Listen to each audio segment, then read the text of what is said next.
right, Tom, you ready? Yep. Go ahead, kick us off. Chris, what's the mood within the team right now? Frustrated for sure.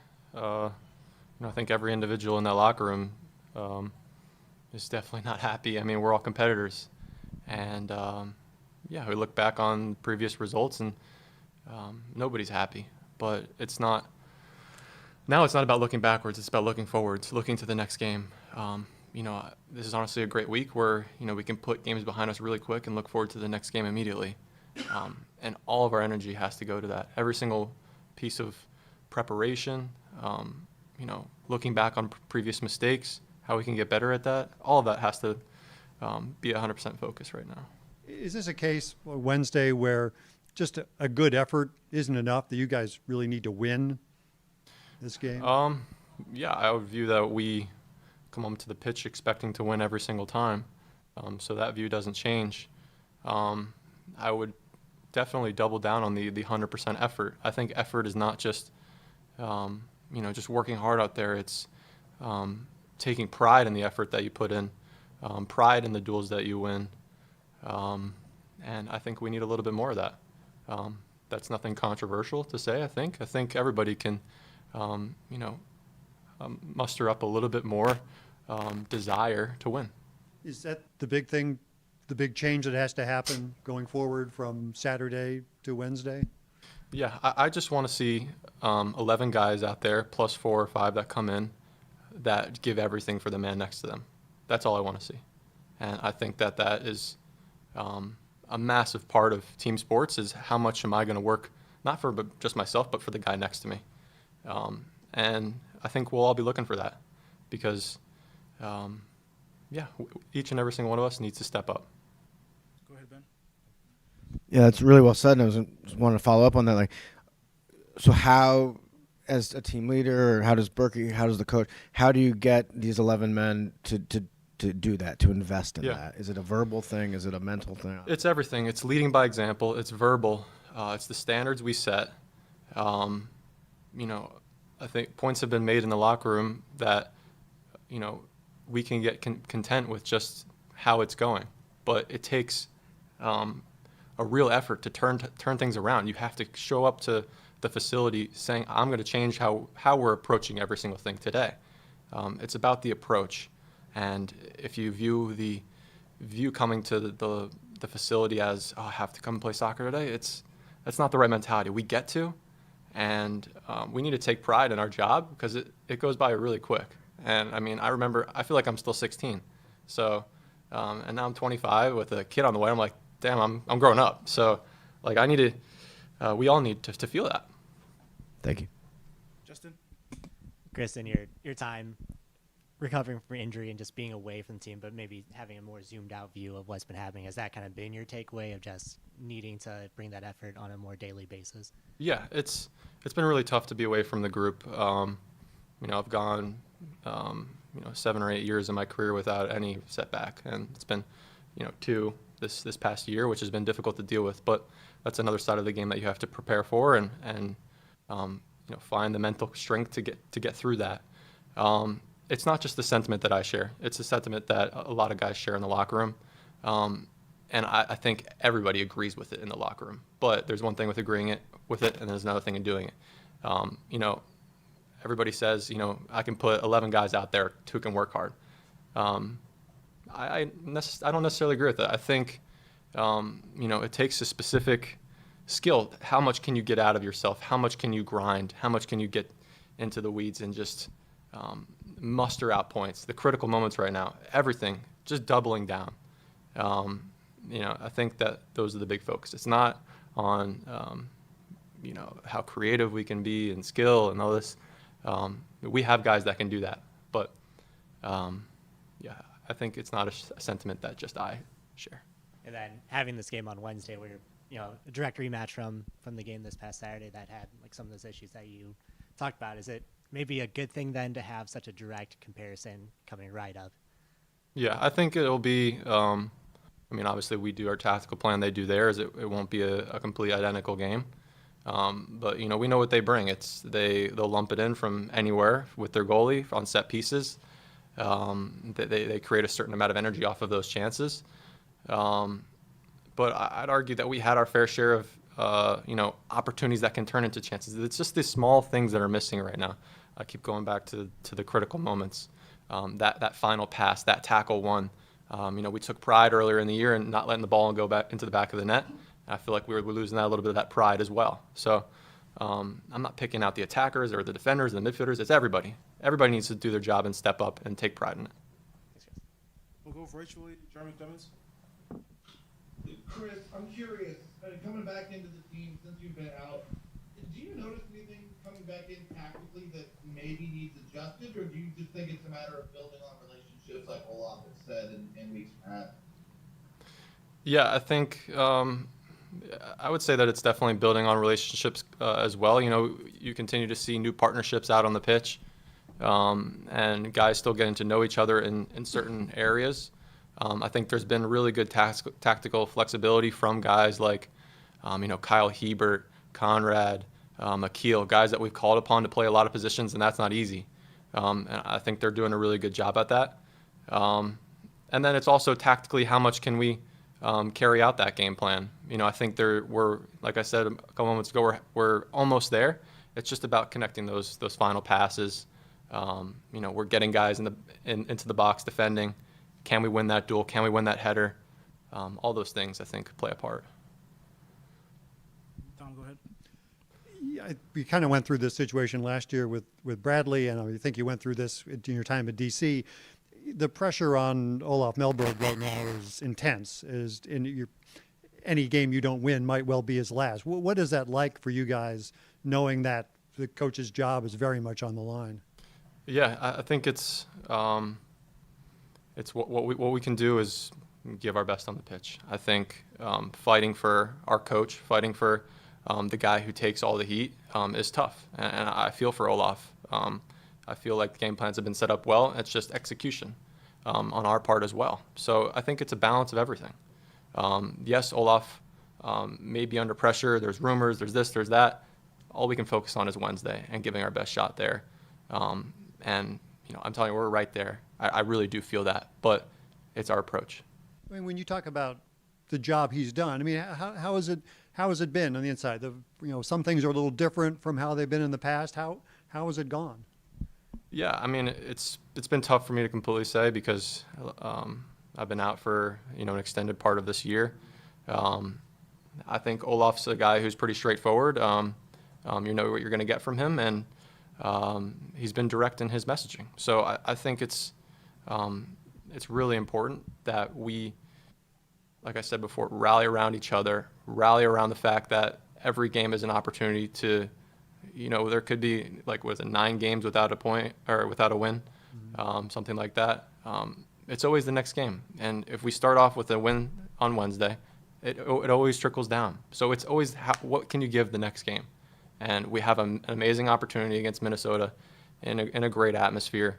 What an opportunity. Did you get through the tornado okay? Yeah, everything was fine. I'm really feeling for, the city of St. Louis. Obviously, extremely devastating. But if I know one thing, it's, people from St. Louis have each other's back. So I know that the city will make it out. Are you still fine. living in Clayton? We're in Chesterfield now. Yeah. David. And then with all the talk about effort, especially coming back after a long time off the pitch, how hard is it to avoid the temptation, whether it's you or even a teammate, of trying to do too much and be the hero, so to speak? Yeah, that's a good question. It is about playing within your role. I know I've struggled with that in my career at times, of trying to do somebody else's job, and sometimes that's to the detriment of my own job. And that's just with experience and continuing to understand that.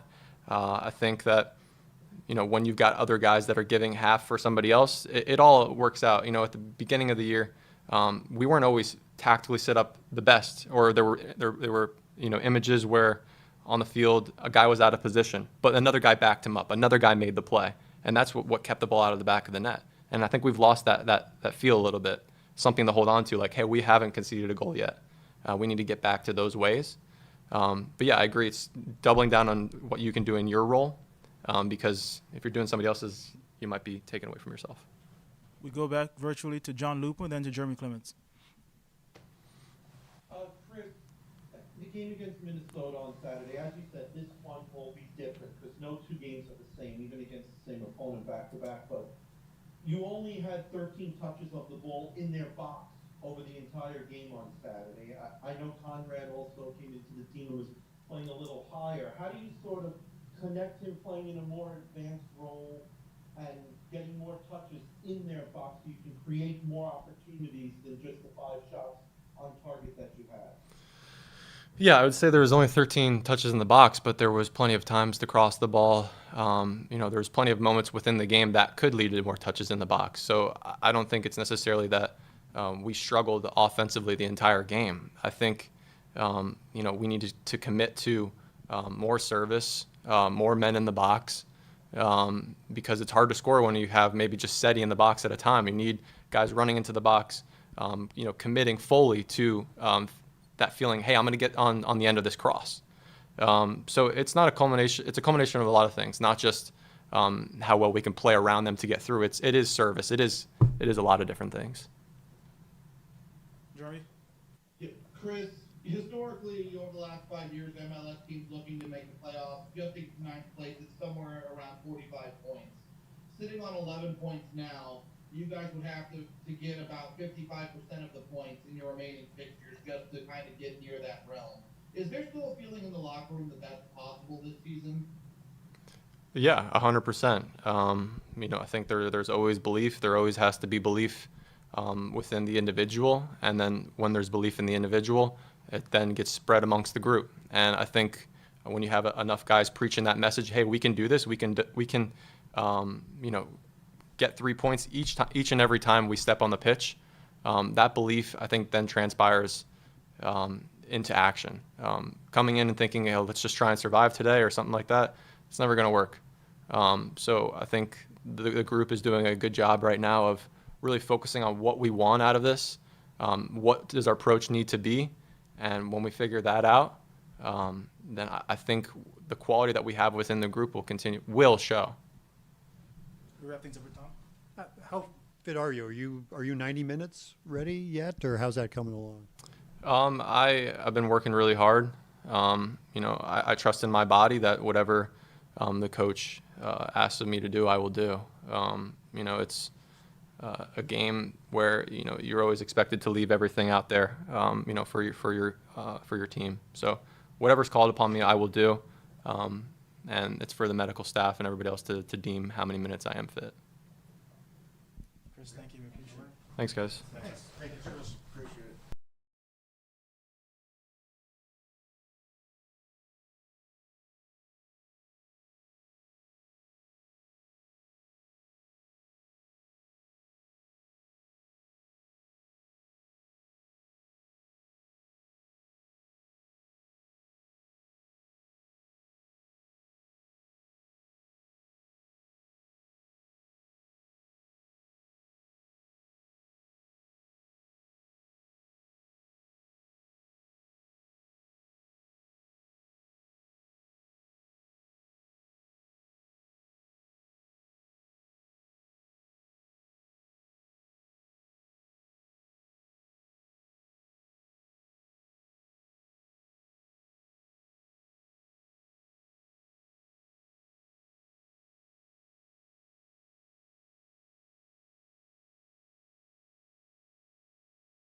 How do you see your situation right now with how the team's done and what the pressure you're feeling right now?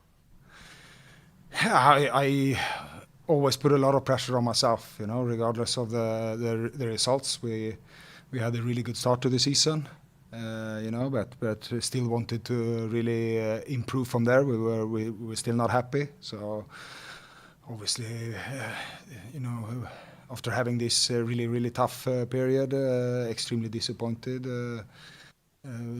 with the result, and with that pressure comes not only from myself, from everywhere, but that's just part of the job. So, I mean, is there the feeling though now, I mean, as the streak hits 10 games and you talked last week that every game is essentially a must-win game. I mean, is there how do you feel about your job security at this point if you don't start winning? I don't think too much about that, to be honest. Now we have a lot of games. We have a game Wednesday, Saturday as well. So we're just looking at next game and how to win that. And how do you approach Wednesday's game? It's an Open Cup game. It's not a league match. How you look at that, because you guys do need to win regardless of the competition, it would seem. Yeah, definitely. Looking forward to that one. A really disappointing result on Saturday, but a lot to build on and a lot to learn from. So I think we should have a good possibility of winning that one, and that's our goal. We have a lot of games now, so might see some changes, but we're definitely taking this cup seriously as well. Go ahead, Ben. You mentioned the word changes. What changes can be made, should be made within the team, whether it's on the field or attitude or whatever you tell me, that could make the team start winning? Yeah, we had a pretty clear view. Today we had the post-game analysis, and it's pretty clear why Minnesota are where they are, and we are where we are in the table, and also the result on Saturday. I think just by looking at the game, the picture of it, it looks fine, but in the deciding moments when it really matters, they were better than us. And then, what surprised you about this season so far with St. Louis City SC? What has some things surprised you with the way things have gone? I'll ask you, what surprised you? What has surprised me? Yeah, it has surprised me. It surprised me a little bit the start we had with not conceding in several games. I was really pleasantly surprised with that. With the way we defended as a team and individually as well. And after that, I've been surprised that we haven't picked up more points and to be able to build on that good start. I wouldn't say surprised, more disappointed. We also know some of the reasons behind that, but still was obviously expecting to pick up more points from this period. Justin. Coach, when Chris Durkin was in here earlier, he said that one of his big takeaways was just in the consistent effort that the group needs to have in terms of pride of winning duels and just being in those moments. Has that been a big takeaway from some of the team talks of after Saturday and today and then after Wednesday as well, of just taking more pride in those moments? Yeah, and I mean, I think you could see that when Chris coming on, goes all in every situation. And it's important, regardless of the positions you have, how you set up tactically. Football is in the end about winning those individual battles. The 1v1 situations, second balls, aerial duels, all of that is so important to. In the end, all across the pitch, is obviously, especially in the final third. Good point from Chris, and I agree. We'll go to Tamar. Marcel Hardo was very honest when he said there are a lot of conversations after the match. There have been in the past couple of weeks. I know you can't tell me exactly what's being said, but do you feel a level of intensity heighten in just some of those conversations of how the players are interacting with one another, wanting to get that result? Yeah, I think so. I think you probably heard Chris speak about that. We wanna do better. We're looking on how to improve, and how to take accountability as well. And that's starts with me and should run through the whole club. Including the players and yeah, I hope good things will come from those conversations and meetings for sure. Matt, rock you. This is one of the first games this past weekend where you guys had more passes than the other team in the opposition half, but you still had the issue with getting touches in the box. Chris mentioned the need for more service. So when it comes to just the struggles in the final third, and obviously I know that this is not just last week, this is the whole season at this point. Is it the lack of passing? Is it the lack of off-ball movement? Is it the lack of guys just taking the chance when the runner is there? What are the issues that are causing such problems in the final third, even when you do in a game control the ball in the opposition half for the first time? Yeah, there are various things, and we look at them and we can see that pretty clearly. Again, as I said, post game analysis, and we can definitely see where we can improve. And it's not exactly the same all the time. Sometimes it's positioning, where when I or we can really help them, to get into better positions, and sometimes it's execution, where we need to improve. So yeah, we have a pretty clear idea. We had it before the game, and we can see it after the game as well. So yeah, for sure. And now we play them again on Wednesday. So a good opportunity for you to hopefully see those improvements. We'll go virtual in this order. John Looper, Jeremy, and then Matt. Go ahead, John. Olof, I believe Minnesota scored a goal on Saturday off of set pieces. So what do you think has to improve in that regard to not only let them get set pieces, but not to give them as much space, not let their attacking players get forward to give them opportunities? Yeah, that's definitely an area we need to improve. I think in these kind of games, if you compare this game to the San Diego game away in the beginning of the season, where they have a lot more situations in the final third, many more final third entries, and we managed to defend so well for long periods of time. And the other day they didn't have that many entries and scored 3 goals. So yeah, obviously that's we really need to improve there. First contact on the ball, second balls. Yeah, we have quite a lot of bodies in the box as well for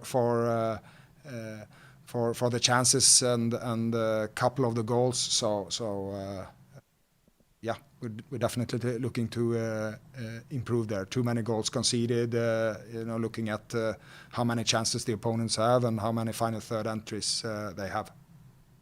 Jeremy. Coach, I'm curious, with some of the stories that have been being posted around social media today about your job security, I'm curious to know, has there been any change in a date of expected turnaround or anything you can share on that front? No. Not that I know of, no. Matt? Coach, upcoming with the game on Wednesday, are you making any changes to your staff ahead of Wednesday's match? In my staff? Your staff? Not that I know of, no. Okay. Player availability. Can you talk about whether or not you expect to have some of the players who missed this weekend available for Wednesday, like Jonas Horn, Henry Kessler, Eddie Lumen? Yeah, I think. Chris was involved, but he had a great few minutes. I thought so. I think he should be available to start on Wednesday, which is very positive. Henry will still evaluating. It's a question mark at the moment for Wednesday. Help me, Cash. Yeah. Giannis, we said Giannis was training today, so we hope he could be available. If not Wednesday, Saturday. Edu was also training, but hasn't been in that much team training. So it's a constant dialogue with him on how we can use him in the next few games. And then any update on Joey Zielinski? Joey, as well. Joey, I don't think it's too bad. He wasn't training today, but had a twisted ankle. It was really swollen the other day, so he couldn't play. But he might be available for Wednesday. Thanks, Matt. We'll wrap things up in the room with Tom Timmerman. Oh, and Alfredo Morales was back out today? Alfie was training by himself today, so he won't be available for Wednesday. But he's looking good. I spoke to him as well, and he feel confident. It seems like we're quoting Chris Durkin a lot, but he was saying the move the team is kind of frustrated. What can you do to? Because the reasons for the frustration would be obvious. What can you do to the team? Because the team, I think, probably looked frustrated on Saturday night in Minnesota. And what do you do to deal with a frustrated team? We win. Mm-hmm. That's the secret. It's easier said than done at the moment, but for sure, we're obviously looking at this, all of these things that made us lose the game the other day, and again, why Minnesota are where they are, and we are where we are. It's not coincidence, and when you really look at the game in detail, you can see those differences between the two teams, and and I think these are fixable things. That's why I think the future is good for this team. But it's obvious that we need to pick up points very soon. And the way the last two games have gone, the Sporting Kansas City game and then the Minnesota game, and obviously that I think speaks to the frustration. What have those film sessions been like when you go through those? Have they been different in any way? The session, the film sessions, yeah, the Monday morning or Tuesday morning film sessions. I mean, we're always trying to be constructive, but not pointing fingers too much at the individuals. Just really seeing how we can improve as a team, and how we can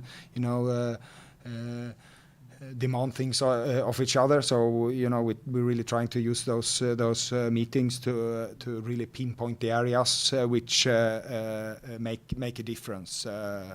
But obviously also we'll look at the positives. There were quite a lot of positives the other day, especially from individuals. I thought some of the players had really good performances. A lot of people feel that everything is a disaster when you lose 3-0, but we're trying to be focused on and really see how we can improve. Yeah, but now do you need to see wins rather than just progress? I mean, you need to see the actual results rather than getting better? I think so. We want to see progress as well. But as I said in the beginning of the season, we had this really good run in the beginning, but we still wanted to see progress.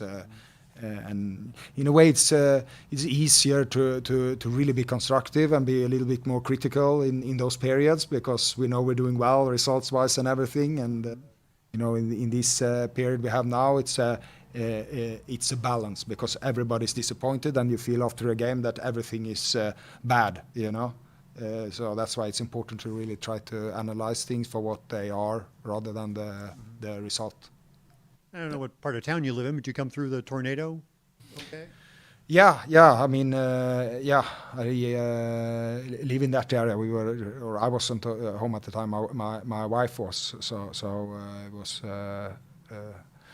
right there, in central West End.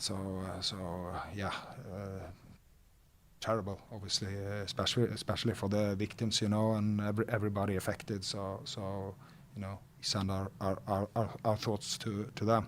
Do you have power? Yeah, we do. Yeah. Well, that makes it better. Yeah. Thanks, Tom. For sure. Coach, thank you. All right. Appreciate it. Thank you, guys.